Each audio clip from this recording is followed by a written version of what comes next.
Hello అండి, welcome back to our channel Bhanu recipe series. ఈ వీడియోలో ఇంట్లోనే ఈజీగా అండ్ టేస్టీగా జిలేబీ రెసిపీని పర్ఫెక్ట్గా ఎలా చేసుకోవాలో చూపిస్తున్నా. సో కొన్ని టిప్స్ని ఫాలో చేస్తే చాలా సింపుల్గా ఇంట్లోనే చేసుకునే రెసిపీ ఇది. అలానే పైన క్రంచీగా, లోపల సాఫ్ట్గా, జ్యూసీగా, చాలా టేస్టీగా ఉంటుంది. అలానే ఇన్స్టెంట్ జిలేబీని వితిన్ 20 మినిట్స్లోనే చాలా సింపుల్గా అండ్ ఈజీగా చేసుకోవచ్చు. సో ఇక లేట్ చేయకుండా ఎంతో టేస్టీగా ఉండే ఈ జిలేబీ రెసిపీని ఎలా చేయాలో చూసేద్దాం. సో ముందుకు ఒక మిక్సింగ్ బౌల్లో 1 కప్ మైదాని వేసుకోవాలి. ఇలా మైదా వేసుకున్న తర్వాత ఏ కప్తో అయితే మైదా వేసుకున్నామో అదే కప్తో 1/4 కప్ పుల్లటి పెరుగును వేసుకోవాలి. సో ఇలా పుల్లటి పెరుగును యూజ్ చేయడం వల్ల జిలేబీకి మంచి టేస్ట్ వస్తుంది. ఇలా వేసిన తర్వాత ఇందులోకి 1/2 టీ స్పూన్ వరకు బేకింగ్ పౌడర్ని వేసుకోవాలి. సో బేకింగ్ పౌడర్ అవైలబుల్లో లేని వాళ్ళు కుకింగ్ సోడా అయినా వేసుకోవచ్చు. ఇలా వేసిన తర్వాత వీటన్నిటిని ఒకసారి బాగా మిక్స్ చేసుకోవాలి.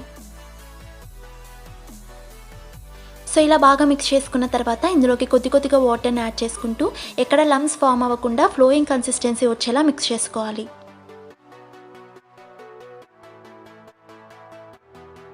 సో ఇక్కడ చూపిస్తున్నట్టు ఇలా ఫ్లోయింగ్ కన్సిస్టెన్సీ వచ్చేలా మిక్స్ చేసుకోవాలి. సో ఇక్కడ మీరు అబ్జర్వ్ చేసినట్టయితే విస్కర్ని ఇలా పైకి లేపినప్పుడు ఎక్కడ బ్రేక్ లేకుండా పడుతుంది కదా. సో ఆ కన్సిస్టెన్సీ వచ్చేలా మిక్స్ చేసుకోవాలి.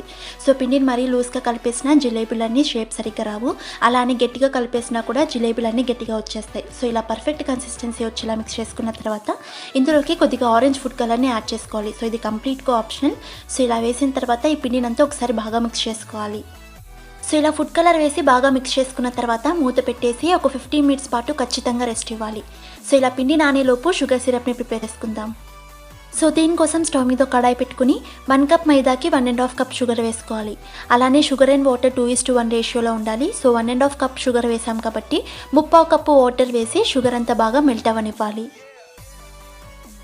ఇలా షుగర్ అంతా మెల్ట్ అయిన తర్వాత మీడియం ఫ్లేమ్లో మాత్రమే ఒక 3 to 4 మినిట్స్ పాటు బాయిల్ చేసుకోవాలి. అంటే జస్ట్ స్టిక్కీ కన్సిస్టెన్సీ వస్తే చాలు, తీగపాకం రావాల్సిన అవసరం లేదు. సో ఇలా మీడియం ఫ్లేమ్లోనే ఒక 3 to 4 మినిట్స్ పాటు బాయిల్ చేసుకున్న తర్వాత ఇలా ఫింగర్స్తో టచ్ చేసి చూస్తారు కదా, ఇలా స్టిక్కీగా ఉంటే చాలు, మనకు తీగపాకం రావాల్సిన అవసరం లేదు. ఇప్పుడు ఇందులోకి కొద్దిగా సాఫ్రాన్, ఇది కంప్లీట్గా ఆప్షనల్, బట్ వేస్తే ఫ్లేవర్ చాలా బాగుంటుంది.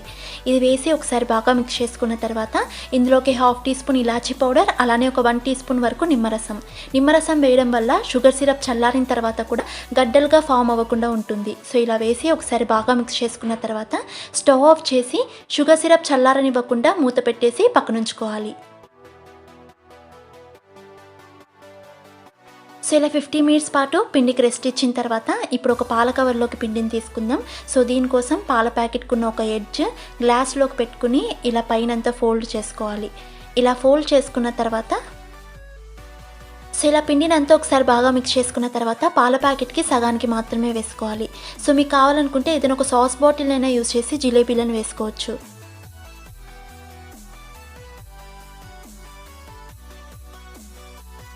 సో ఇలా పాల ప్యాకెట్కి సగానికి వేసుకున్న తర్వాత వీడియోలో చూపిస్తున్నట్టు ఇలా ఒక రబ్బర్ బ్యాండ్ అయినా లేక ఏదైనా ఒక క్లిప్ అయినా టైట్గా వేసుకోవాలి. ఇలా వేసుకున్న తర్వాత పాల ప్యాకెట్కి మీకు జిలేబీ కాస్త లావుగా కావాలనుకుంటే పెద్దగా, లేదా సన్నగా కావాలంటే కాస్త చిన్నగా హోల్ చేసుకోవాలి. ఇప్పుడు ఒక వెడల్పుకున్న కడాయిలో ఆయిల్ని హీట్ చేసుకుని ఆయిల్ హీట్ అయిన తర్వాత మాత్రమే జిలేబీలను ఒత్తుకోవాలి. సో ఆయిల్ హీట్ అవ్వకముందే జిలేబీలను ఒత్తుకుంటే జిలేబీ అస్సలు పొంగకుండా చాలా గట్టిగా అయిపోతాయి. సో సేమ్ ఇలానే జిలేబీలు అన్నిటినీ వేసుకుని మీడియం ఫ్లేమ్లో మాత్రమే క్రిస్పీగా అయ్యే వరకు ఫ్రై చేసుకోవాలి. సో ఇవి ఫ్రై అయ్యేకి ఎక్కువసేపు టైం పట్టదు, చాలా క్విక్గానే క్రిస్పీగా ఫ్రై అయిపోతాయి. సో ఇలా బోత్ సైడ్స్ టర్న్ చేసుకుంటూ క్రిస్పీగా అయ్యే వరకు మీడియం ఫ్లేమ్లో మాత్రమే ఫ్రై చేసుకోవాలి. సో ఇలా జిలేబీలు క్రిస్పీగా ఫ్రై అవుతూనే ఆయిల్లో నుంచి తీసేసి వెంటనే గోరువెచ్చగా ఉన్న పాకంలోకి వేసి బోత్ సైడ్స్ టర్న్ చేసుకుంటూ ఒక 10 to 20 సెకండ్స్ పాటు పాకంలో డిప్ చేసుకోవాలి. సో పాకం గోరువెచ్చగా ఉంటేనే జిలేబీ పాకాన్ని అబ్జార్బ్ చేస్తుందని గుర్తుంచుకొని అలానే పాకంలో ఎక్కువసేపు కూడా ఉంచకండి, చాలా మెత్తగా అయిపోతాయి. సో ఇలా 10 to 20 సెకండ్స్ పాటు పాకంలో డిప్ చేసుకున్న తర్వాత వీటిని ఒక ప్లేట్లోకి తీసుకుని సర్వ్ చేసుకోవడమే. సో చూసారు కదా ఎంతో సింపుల్గా అండ్ టేస్టీగా జిలేబీ రెసిపీని ఇంట్లోనే ఈజీగా ఎలా చేసుకోవాలో. సో ఈ వీడియో మీకు నచ్చినట్టయితే వీడియోని లైక్ చేసి మరిన్ని టేస్టీ అండ్ హెల్తీ రెసిపీస్ కోసం మన ఛానల్ని సబ్స్క్రైబ్ చేసుకుని పక్కనే ఉన్న బెల్ ఐకాన్ని కూడా హిట్ చేయండి. సో నేను పోస్ట్ చేసే ప్రతి వీడియోకి మీకు నోటిఫికేషన్ వస్తుంది. And thanks for watching.